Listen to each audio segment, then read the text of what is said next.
उत्तराखंड में मानसून की बारिश ने चारधाम यात्रा की चमक छीन ली है। कुछ हफ्ते पहले तक रोजाना 50,000 से ज्यादा श्रद्धालु दर्शन के लिए पहुंच रहे थे, लेकिन अब ये संख्या घटकर 14,000 से 15,000 प्रतिदिन रह गई है। केदारनाथ में जहां पहले 20,000 से ज्यादा यात्री रोज पहुंचते थे, अब केवल 4,000 के आसपास दर्शनार्थी आ रहे हैं। यमुनोत्री यात्रा भी लगातार 5 दिनों से ठप है, जिससे तीर्थयात्रियों को भारी परेशानी हो रही है।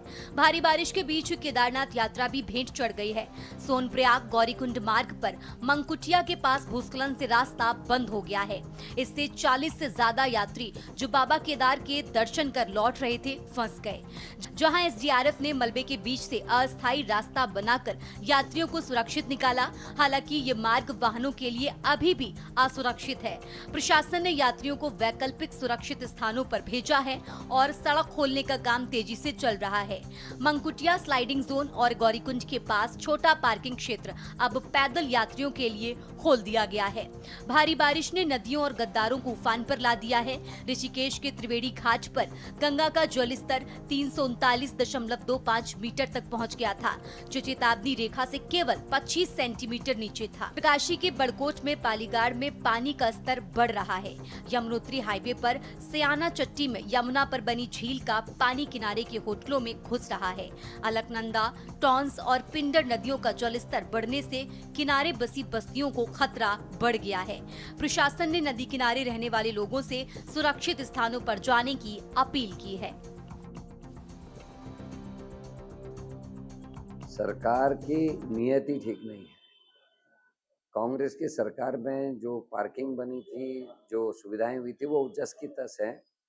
नई सरकार ने पिछले 7 सालों में कोई काम नहीं किया है। चारधाम यात्रा की किसी तरीके की सुविधा नहीं है। सोनप्रयाग में जो सड़क, मेरे हरिद्वार से केदारनाथ की यात्रा में जो सड़क टूटी थी आपदा के टाइम पे, वो आज तक नहीं बन पाई है। तो ये इस बात को साबित करता है कि सरकार करती नहीं है, खाली मुंह से कुछ बोलती है पर जमीन में कुछ नहीं हो रहा है। पिछले 7 वर्षों से भारतीय जनता पार्टी प्रदेश में शासन कर रही है और लगातार चारधाम यात्रा की बात करती है। अपने चौड़ीकरण, जो राष्ट्रीय राजमार्ग हैं, चारधाम यात्रा मार्ग है, उनके चौड़ीकरण की बात करती है। लेकिन ये बात किसी से छुपी नहीं है कि हर बार जब मानसून इस दस्तक देता है इस प्रदेश में, तो सबसे बुरा हाल उन्हीं रोडों का होता है और चारधाम यात्रा हमेशा बाधित होती है।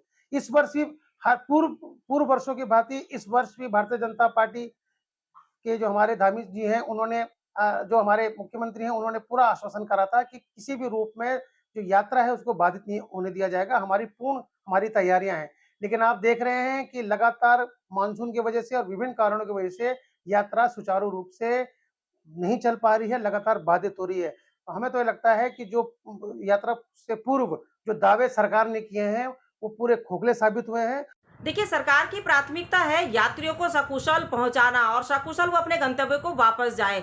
लेकिन कांग्रेस की प्राथमिकता है धर्म की आड़ में भी राजनीति करनी है, अपनी राजनीतिक रोटियां सेकनी है और इस यात्रा को लेकर के देश भर में कहीं ना कहीं नेगेटिविटी फैलाने का काम कांग्रेस कर रही है। और सरकार अपनी प्राथमिकता के अनुसार जो हमारे यात्री यहाँ पहुंच रहे हैं, श्रद्धालु यहाँ पहुंच रहे हैं, उनको सुरक्षित स्थानों पर रखना है। यात्रा को रोकने का मतलब ये नहीं है कि किसी की भावनाओं को ठेस पहुंचाना है, बल्कि वो व्यवस्थाएं, चाहे हमारी, क्योंकि आपदा के कारण जो हमारे संवेदनशील क्षेत्र है वहां पर काम चल रहा है, हमारा प्रशासन शासन काम कर रहा है, पर कांग्रेस को ये सारी चीजें बर्दाश्त नहीं होती हैं और इसीलिए इस तरीके का अपना बयानबाजी करके कांग्रेस केवल और केवल सुर्खियां बटोरना चाहती है। यात्रियों की सुरक्षा से कांग्रेस को कोई लेना देना नहीं है। उत्तराखंड में बारिश, भूस्खलन और बढ़ता जलस्तर प्रशासन के लिए बड़ी चुनौती बन गया है। सड़कें खोलने से लेकर यात्रियों और स्थानीय लोगों की सुरक्षा तक हर मोर्चे पर जंग जारी है। वहीं केदारनाथ मंदिर समिति ने उत्तराखंड चारधाम आने वाले तीर्थ यात्रियों से अपील की है कि मौसम पूर्वानुमान के अनुसार यात्रा करें। तीर्थयात्रियों की सुरक्षा प्रदेश सरकार की प्राथमिकता है। वहीं पिछले दिनों भारी बारिश के अलर्ट के चलते जिला प्रशासन ने केदारनाथ धाम की यात्रा पर रोक लगाई थी, लेकिन इस बीच बड़ी संख्या में श्रद्धालु केदारनाथ धाम जाने के लिए सोनप्रयाग पहुंचे।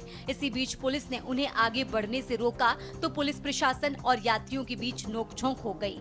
एक तरफ जहां यात्रियों ने बैरियर तोड़ा तो पुलिस प्रशासन ने उन पर लाठीचार्ज कर दिया, जिसके बाद अब सियासत भी गर्मा गई है। इसको लेकर कांग्रेस ने सरकार पर हल्ला बोला है।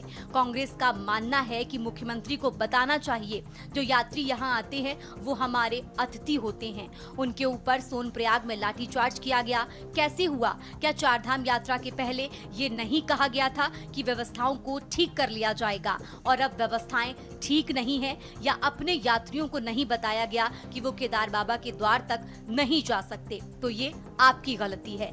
आपको बता दें कि उत्तराखंड में हो रही भारी बारिश तथा भूस्खलन से बाधित चारधाम यात्रा मार्ग की स्थितियों के मद्देनजर प्रशासन ने बद्रीनाथ धाम, केदारनाथ धाम सहित हेमकुंड साहिब, फूलों की घाटी के लिए 14 अगस्त तक यात्रा पर अस्थायी तौर पर रोक लगा दी है। आगे स्थिति सामान्य होने के हिसाब से ही यात्रा करने को लेकर सरकार की तैयारी है। मुख्यमंत्री पुष्कर सिंह धामी जी को बताना चाहिए कि जो यात्री हमारे यहाँ आते हैं वो हमारे अतिथि होते हैं। उनके ऊपर अगर सोनप्रयाग में लाठीचार्ज किया गया है तो वो कैसे हुआ? क्या आपने ये नहीं कहा था चारधाम यात्रा के पहले कि व्यवस्थाओं को ठीक कर दिया जाएगा? मगर अगर व्यवस्थाएं ठीक नहीं है, आपने यात्रियों को पहले नहीं बताया कि वो केदार बाबा के द्वार तक नहीं जा सकते, तो ये आपकी गलती है, आपकी कमी है। केवल वोटों की राजनीति करने से बाज आइए मुख्यमंत्री जी। ये जरूरी है कि व्यवस्थाओं को ठीक करें और जो अतिथि हमारे यहाँ आए हैं उनका सम्मान करें, उनकी जीवन की सुरक्षा आपकी जिम्मेदारी। लाठीचार्ज का मतलब चोटें आपने दी है, उन पर आघात आपने किया है। देखिए, इस समय केदारनाथ का जो पूरा रूट है वो रेड जोन में है, क्योंकि लगातार ऊपर से पत्थर गिर रहे हैं, चट्टानें गिर रही हैं, भारी बारिश हो रही है, इसलिए वहाँ जाने की किसी को भी अनुमति नहीं है। जो दूर दराज से श्रद्धालु आए हैं हो सकता है उनको इसकी जानकारी ना हो, इसलिए पुलिस की जो ड्यूटी है वो उनको सुरक्षित स्थानों तक पहुँचाना और सुरक्षित उनको रखना और उनको सुरक्षा देना, ये पुलिस की ड्यूटी है। इसलिए इस विषय को लेकर के पुलिस और श्रद्धालु जनों में कुछ बहस हो गई थी, लेकिन वो सारा मामला वहीं पर अब शांत हो गया, सामान्य है। जो भी काम वहाँ पर को हो रहा है वो जो देश और विदेश से श्रद्धालु आए हैं उनकी सुरक्षा के लिए हो रहा है, लेकिन ये विषय जो है सुरक्षा से जुड़ा हुआ विषय है, क्योंकि पूरा केदारनाथ जो का एरिया है वो रेड अलर्ट घोषित है, इसलिए ये यहाँ पर को परिस्थिति आई थी। हम सभी श्रद्धालुओं से विनम्र निवेदन करते हैं, प्रार्थना करते हैं कि इस समय जो है वो केदारनाथ मंदिर के दर्शन के लिए न जाएं, क्योंकि रास्ता बहुत खराब है। बीते दिनों भारी बारिश और आपदा ने उत्तराखंड को गहरे जख्म दिए हैं। भारी बारिश ने जनजीवन खासा प्रभावित हुआ है। रुक रुक कर हो रही बारिश की वजह से कई संपर्क मार्ग लगातार बाधित हो रहे हैं, जिससे लोगों को आवाजाही में परेशानियों का सामना करना पड़ रहा है। वहीं मौसम विभाग ने आज फिर कई जिलों में बारिश की संभावना जताई है, साथ ही अलर्ट जारी कर लोगों को सचेत रहने की अपील की है। वहीं विपक्ष को भी सरकार की तैयारियों पर प्रदेश में अव्यवस्थाओं को लेकर घेरने का मौका मिल गया है। Uttarakhand desk report.